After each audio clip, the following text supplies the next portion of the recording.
Hey guys, so this is going to be my first video, and I'm going to talk about my CAMHS experience.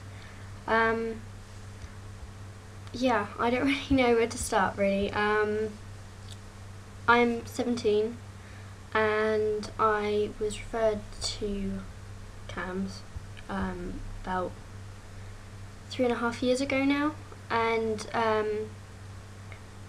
I was referred to there for something called psychosis, and if you don't know what that is, that's hallucinations, hearing voices. Sometimes you have visual hallucinations, sometimes you have auditory hallucinations, sometimes you can have delusions.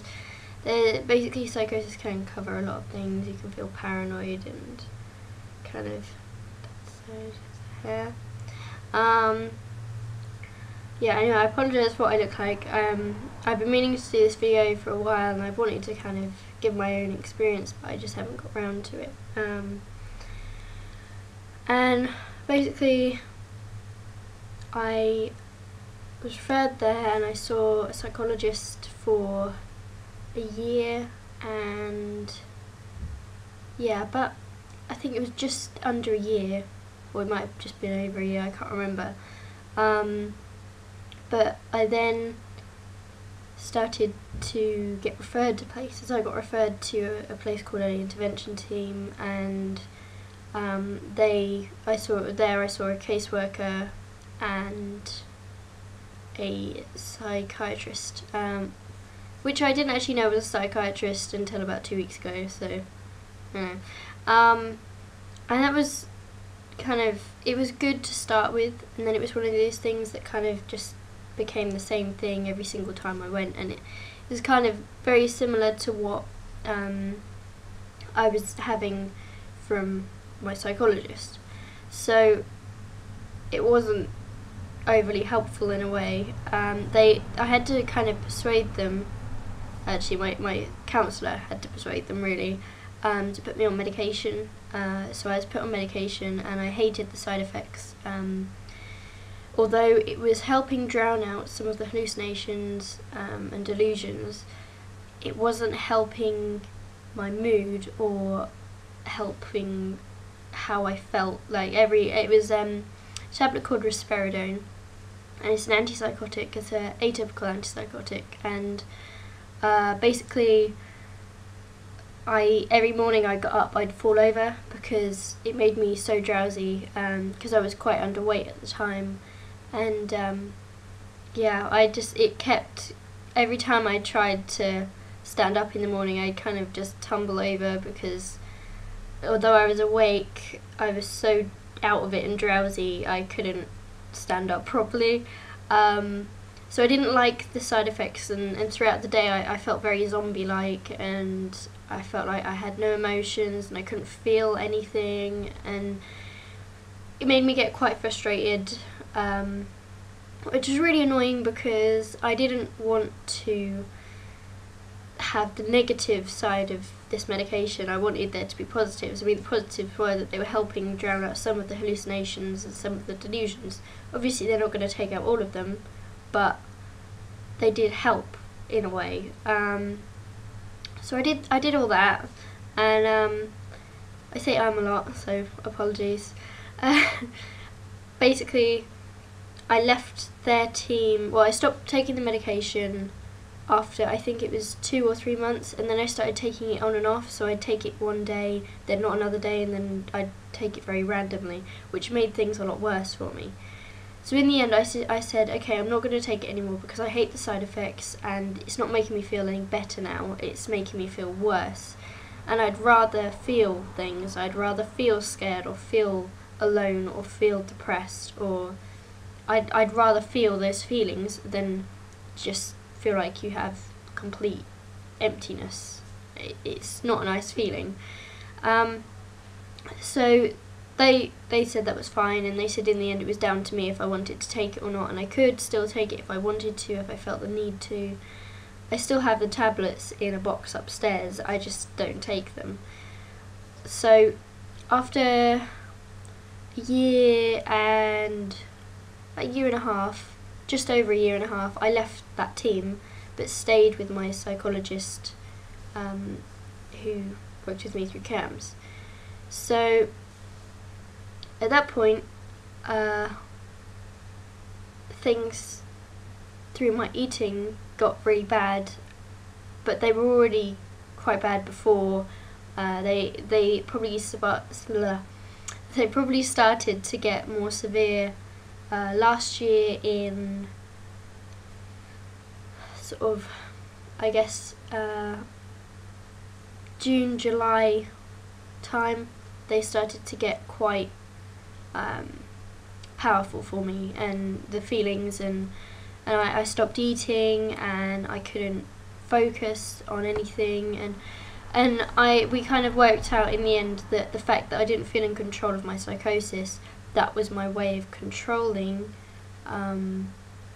my sense of being in control, I guess, because I could control my weight, and I could control my exercise, and I could control the food I ate, and there was loads of things that I felt I could control then, and it made me feel better, although it didn't help me in any way. So then in October last year, I got diagnosed with anorexia, which, although I think I kind of knew that what I was doing wasn't right, I'd never thought I'd get to that place, and I was at a really low weight, and I guess how they dealt with it now, I think they dealt with it quite well, although at the time I felt they dealt with it really badly. I had to strip down to my underwear, and I felt really uncomfortable because I had cuts on my stomach and I didn't want to undress. But then I got weighed, and they said, okay, you are a really low weight, we're going to have to think about hospitalising you, and we're going to have to phone your mum, tell her what's going on so she can keep an eye on your eating if we don't hospitalise you, and we'll put you on a meal plan. And they basically said that I was going to have to lie in bed for about 6 weeks, which isn't helpful because I'd just started sixth form, and I was starting my AS studies, and I was doing dance, and I got really obsessive about doing as much dance as possible and being the right weight for dance, and I'd started ballet, which I had to leave because even though I was literally the thinnest one there, they said, my teacher said I was literally the smallest one there. It wouldn't be good for me to stay, because even though she was telling me that I was the smallest one, I couldn't see that I was the smallest one. I couldn't see that I was underweight. I couldn't see that. I just thought, I've got to control things, I've got to, have all these things going on. And so I got referred to an eating disorder team. They diagnosed me, and they said, okay, we're going to phone your mum now. And I was in a complete state. I was really emotional, I was crying, and they said, well, you're going to have to wait in the waiting room. And I thought, no, I want to be there when my mum's phoned, and they said I couldn't be. So I waited in the waiting room, which I found really uncomfortable because I was crying, and I had a big skylight above me, and I kept looking at clouds thinking, I want to kill myself, I don't want to be here anymore. And then they brought me back into the room, and they made me have a biscuit and one of those Belvita, I think. You get the pack of either 3 or 4 biscuits. And I felt really uncomfortable because they were literally watching me, they were studying how I ate, and I felt really uncomfortable, and because I knew they were watching me. And then we brought my mum in, and we made some meal plans, and I had to stick to them, and it started out, I was eating probably a day about between 0 and 250 calories, depending on how much I could get away with each day.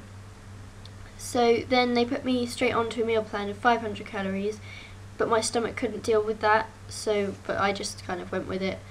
Then when I had to go out for a meal with my family, and I was really nervous because I had to eat, that I had a big plate, and I forced most of the meal down, and then the next day I was really ill because my stomach couldn't take the amount of food I'd eaten.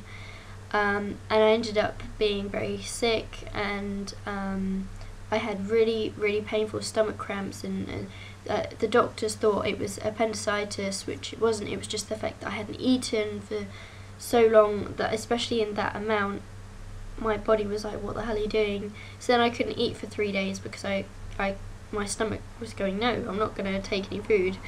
So then I lost weight again, and although I hadn't actually lost as much weight as I thought, so that was kind of lucky, I guess. And they put me through all these different meal plans for, I think it was 4 or 5 months, and in January, February time, they started to weigh me less, and we started to go on to monthly appointments, and it's now July, end of July, and now it's been, I think, 3 months since I last saw them, and they said I've recovered, but then I got referred back to early intervention because my psychosis has been getting quite bad again, which has triggered my eating disorder because I'm now not feeling like I'm in control. And this morning I haven't had any breakfast. I managed to get myself to eat a little, because I'm vegan as well, a little chocolate flapjack cake bar thing. But then I did loads of dancing, even though I quit dance A-level, so I can't get myself into that trap again. But I still really enjoy dancing, and I've been dancing this morning, and every time, because I've got a big mirror behind me, you can't see it, but I've got a big mirror literally just up there, and I kept looking at my collarbones thinking, oh, I can see them again, because I literally couldn't see my collarbones at all, and yeah, and every time I felt my stomach, I was like, oh, I've got a flat stomach now.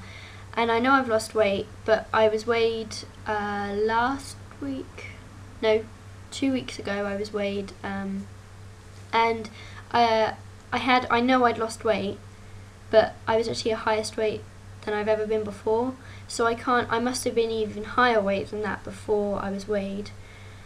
So that's kind of a good thing, but now I know I've lost even more weight, although I know I'm nowhere near where I was when I had been to the eating disorder team. I'm a lot higher now than I was. But I guess my struggle is that with CAMHS and early intervention, which is a young person's and an adult clinic, and so the difficulty I have is I often feel like I'm going around in circles, and I do tell my psychologist and my new caseworker that. And at one point I was seeing 7 people at once. I was seeing a counsellor, I was seeing an anxiety person, like an outreach worker, where we go out and try and work on my anxiety, my psychologist, 2 people from the eating disorder team, and 2 people at early intervention. So I was seeing loads of people at once, and it got very confusing for me because I was telling one person one thing, one person another thing, and I couldn't remember who I'd told what, so we were trying to avoid that this time. But the problem is, I can't get myself to make them come out of the circle we're going in. Like, every time it's literally I sit down, I talk, I leave, and it just gets, whatever I've talked about gets put in my file and it gets never brought up again. And I've said, can we do CBT, can we do something, I really want to get better, and I got to a point where I was so determined, I said, look, I will try anything, any therapy, any groups, any self-support groups, anything, any medication, I do not care, I want this to be sorted now.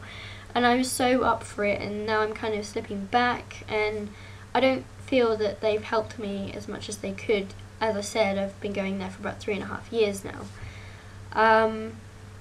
So I am disappointed because some of my friends have been there, and they've gone in, been put on medication, been put on a therapy, and they've left within a year, within 6 months, within 3 months, and then I'm still there, and I think, are they just trying to keep me there? I don't really understand it, because I want to get better, and they haven't helped me as much as I hoped. But it always depends on who you get, and you can ask to change it, because I've been seeing my psychologist for 3 years. I think there's no point changing now. I'm nearly 18, and I'm going to be moving soon to an adult one. So yeah, that's all good fun. But I guess I'm at a point where I'm not sure whether I can cope or not. I'm not sure, and they know that, but they're not really helping me. So I want to get things sorted now. I want them to be done, and I guess that's just my experience. But I've seen a lot of people's videos of their experiences, that they've actually experienced really good things and it's gone really well for them. But for me, it hasn't gone as well as I hoped it would. But I think I'm going to start making more videos about this and just random other stuff. So yeah, if you enjoyed this, which I know was very rambled and I apologise, then please subscribe or comment or like or whatever. But overall my experience hasn't been the best, but I'm hoping now I'm back at early intervention seeing someone else, things might start to progress. So yeah, I will keep you up to date and let you know what's going on. Okay, bye.